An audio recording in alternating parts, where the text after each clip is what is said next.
তোমরা তো জানো এর আগেও আমি আগারো কোম্পানির বহু জিনিস ইউজ করেছি আর সব জিনিসগুলোই খুবই ভালো।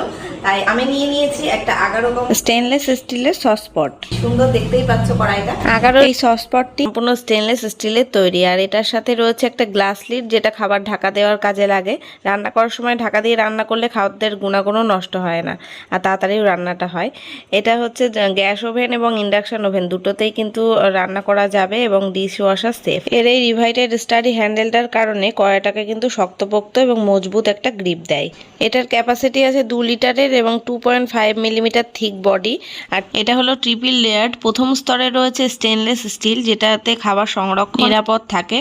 দ্বিতীয় স্তরে আছে অ্যালুমিনিয়ামের স্তর, যেটার কারণে সমানভাবে তাপ বিতরণ করতে পারে।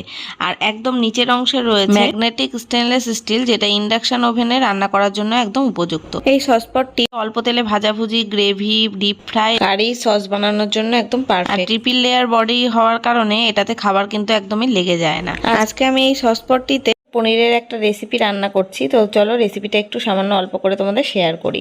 দেখলে ফার্স্টেই পনিরগুলো আমি লাল লাল করে ভেজে তুলে নিয়েছিলাম। এখন একটুখানি তেজপাতা, শুকনো লঙ্কা আর গোটা জিরে ফোড়ন দিয়ে আলুটাকে ভেজে নিচ্ছি।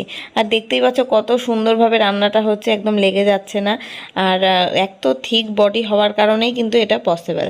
তো এরপর আমি একটুখানি ক্যাপসিকাম দিয়ে দিয়েছিলাম আর তারপরে মশলাটা দিয়ে দিলাম।